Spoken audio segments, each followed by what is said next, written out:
مرحبا يا غليص، انا ابغى اطلعك يا غليص وعيت تدخل يا غليص. اذبحك انا اليوم عشان تدخل. دعوه. السلام عليكم. عليكم السلام يا مبتغاي الجنه. 66 مره دخلتي وذكيه تكتبين. انا من 6 شهور ما دخلت. لا والله اني من قبل رمضان ما قد دخلت معك وربي. الله يجعله خير. الله ييسر امرك ان شاء الله.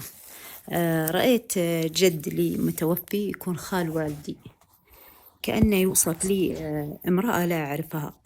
عيدي علي. رأيت جد لي يعني يكون خال الوالدي، هذا الجد إيه؟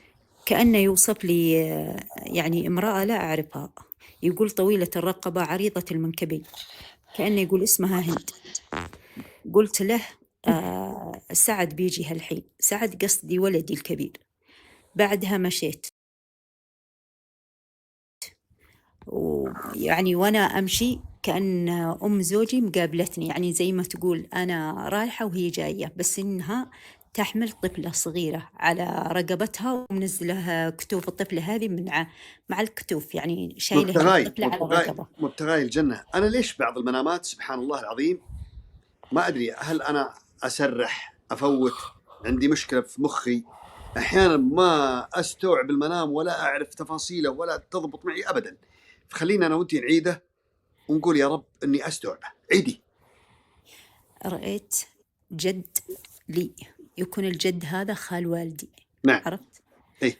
أيوه، هو متوفي الجدي هذا. الجد. نعم. أيوه، وكأنه يوصف لي حرمة، يقول عريضة المنكبين طويلة الرقبة، كأن في بالي إنه يقول اسمها هند. بعدها قلت خلاص سعد بيجي، سعد هذا بيكون ولدي أنا الكبير، بيجي هالحين. وبعدها مشيت، وأنا أمشي كان أم زوجي مقابلتني، أنا رايحة وهي جاية، تحمل طفلة، أم زوجي متوفية، تحمل طفلة صغيرة على كتفها، زي ما تقول منزل لها رجول الطفلة هذه مع الكتف منه ومنه، وتحملها شفت على الرقبة كذا منزلة.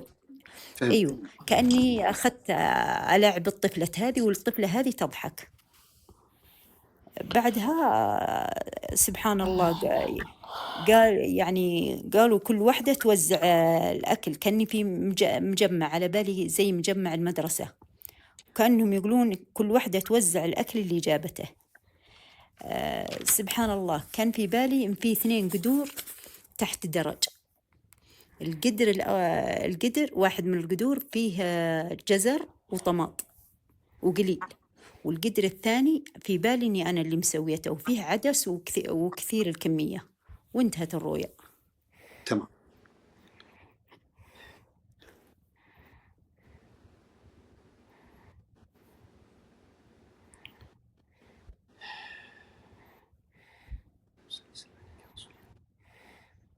طبعا انت واضح انه انت متزوجه وعندك عيال. أيوه. لحظه بالله. لا إله إلا أنت. حقا لا اله الا الله. لا إله إلا الله وحده لا شريك له، له الملك وله الحمد وهو على كل شيء قدير. سبحانك اللهم وبحمدك أشهد أن لا إله إلا أنت أستغفرك وأتوب إليك.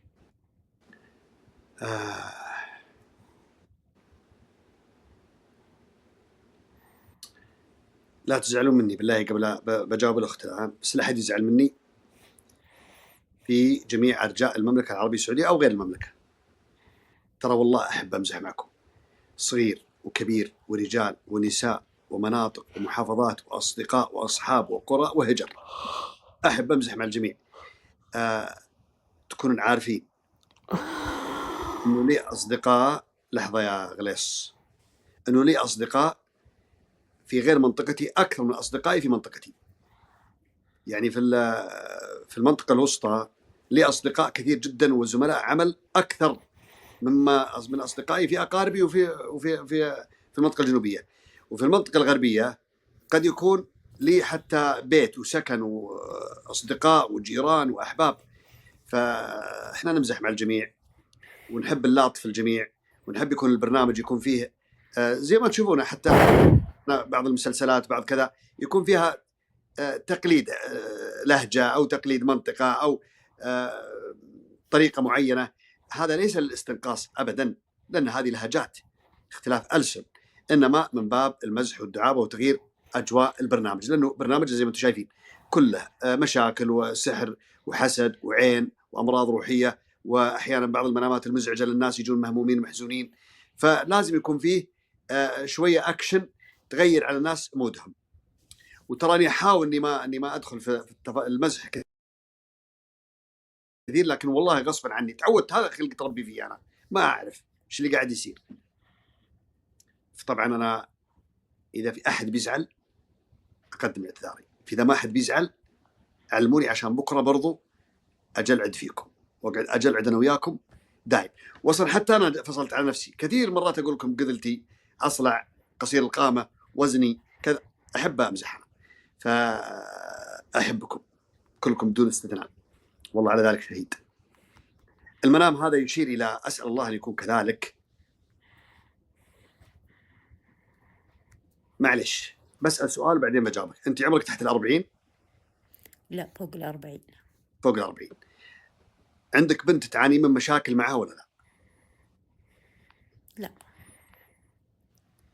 طيب هذا المنام فيه طياته خير، إنه بمشيئة الله سبحانه وتعالى أنا أرى في المنام، أبعطيك إياه، أرى في المنام إنه فيه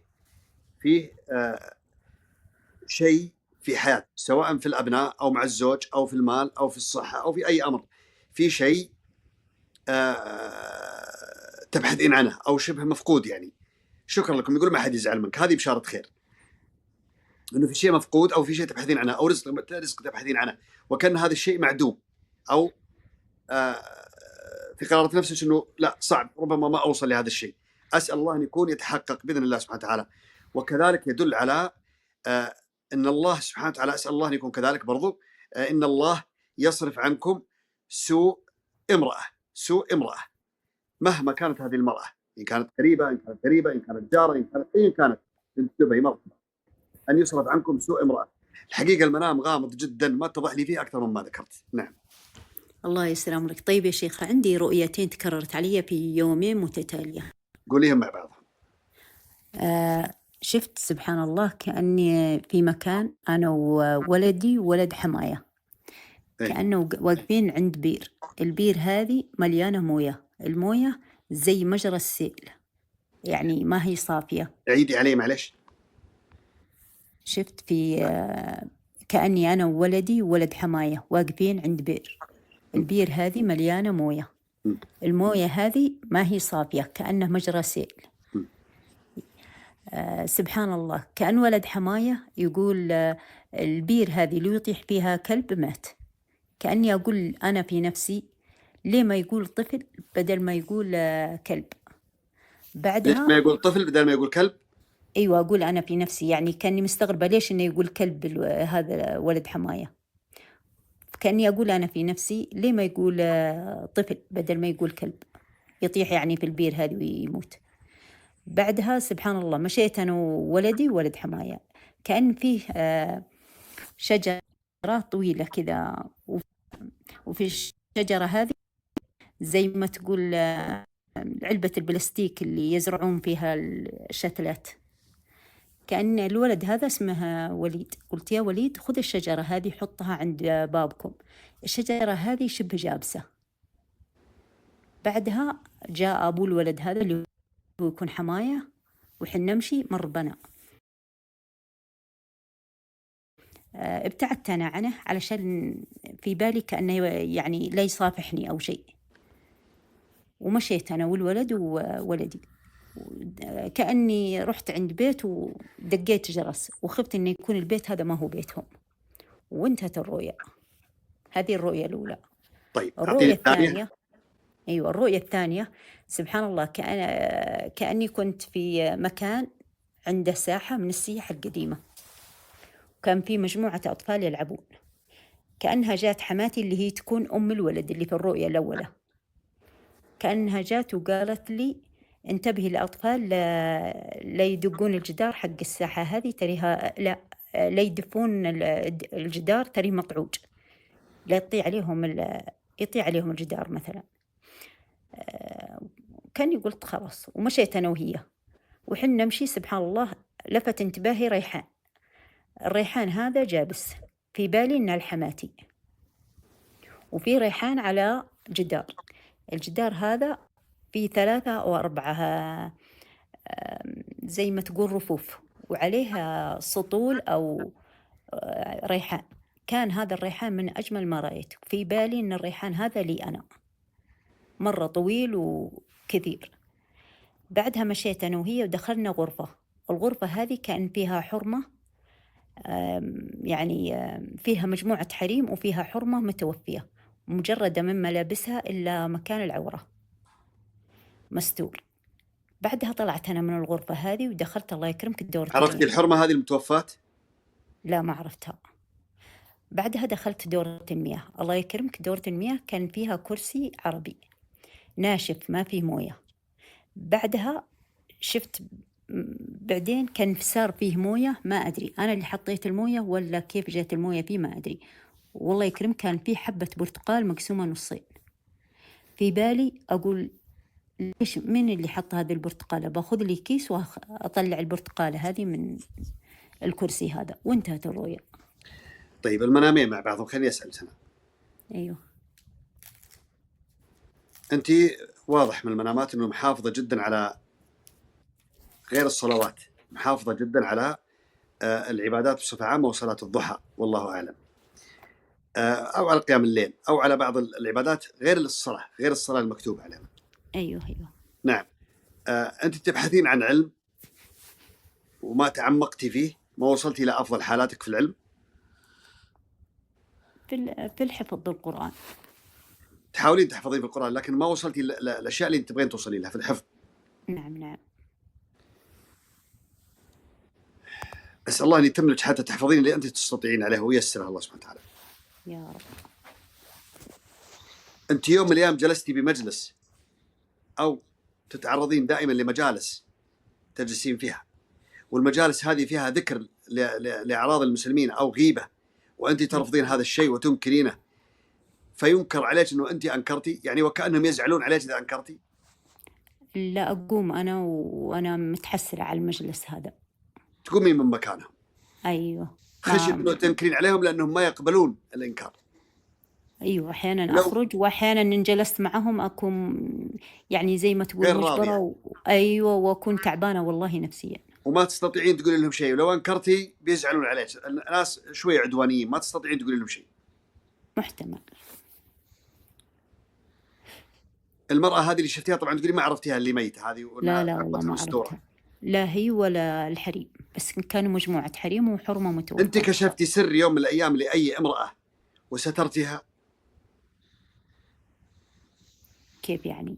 سترتي أحد؟ أنت يوم من الأيام سترتي شخص، سواء رجل أو امرأة، ولكن يبدو أنها امرأة، سترتيها في شيء أنت شفتي عليها شيء أو عرفتي عنها أي سوء فسترتيها ولا لا؟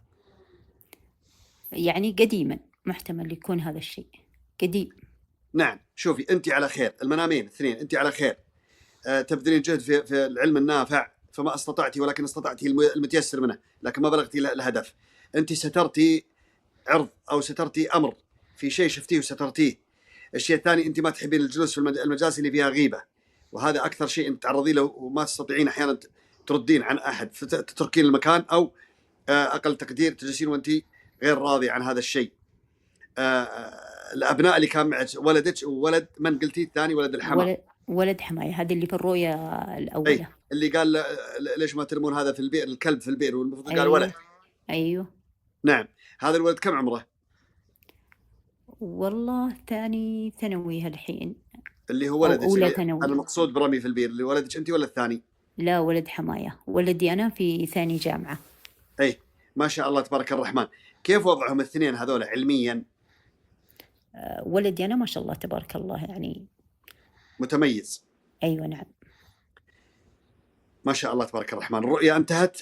آخر كلام بقوله في الرؤيا إنه ولدك هذا بمشيئة الله سبحانه وتعالى، وكذلك ذاك الولد، ربما ذاك الولد الثاني ابن الحمى ربما لا، يعني ما يصل إلى ما يصل له ولدك، لكن ولدك بمشيئة الله سبحانه وتعالى راح يصل إلى أهدافه العلمية، رغم أنه في ناس ما يتمنون له ذلك، والولد الثاني كذلك، لكن راح يصل، خاصة ولدك أنت راح يصل إلى أهدافه العلمية بإذن المولى سبحانه وتعالى. وما أحد يستطيع، رغم أنهم يحاولون يعكرون عليه، لأن البئر اللي شفتيها ما هي نظيفة، مليانة ماء ولكن مو بنظيف، يحاولون يعكرون عليه ولكن لا يستطيعون.